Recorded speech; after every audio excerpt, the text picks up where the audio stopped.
Depends on who you ask, because this is a concept that has arisen in Christianity most famously, but it has its counterparts in other traditions, but with slightly different nuances. But the way that we would most often refer to it would be to that moment when the naïveté of the ego that lives in a state of naive realism understands that its view of reality was way over-simplistic, and that nothing it believed in any longer makes sense. Nothing that it felt was real. Nothing was valid.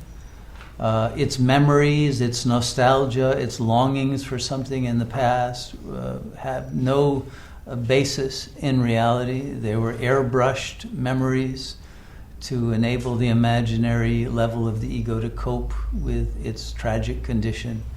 And when all of that gets stripped away, one is in the darkness of a night of unknowing. This is what Robert Anton Wilson called chapel perilous.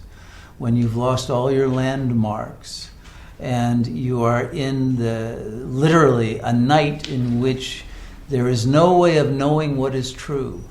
You have left one shore of the imaginary ego, but you haven't yet reached the next shore. You don't even know there is another shore. So it is sometimes called a night sea journey. You're out in the darkness and you're on some ride, but you don't control it. You don't control the winds. You don't control the waves. You don't control anything that occurs to you.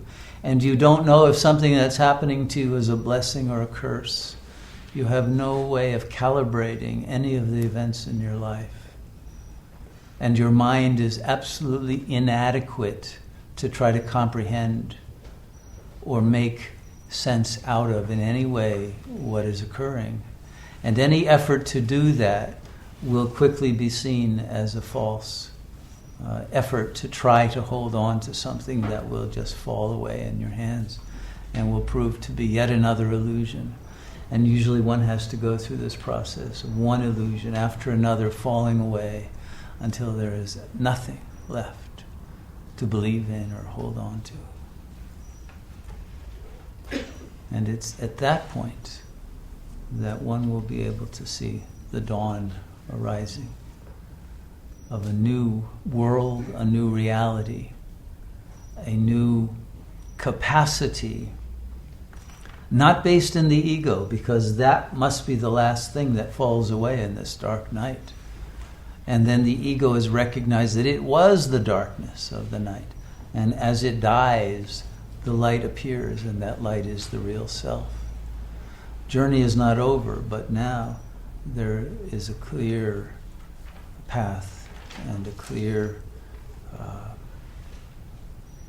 clear origin and source toward which the consciousness is being drawn. And more information will then come in through these rays of light that will awaken and enable the capacity to not only navigate and cope with this, but to transcend the illusion itself. All of this has been mapped out, but the map doesn't help until you're in the territory.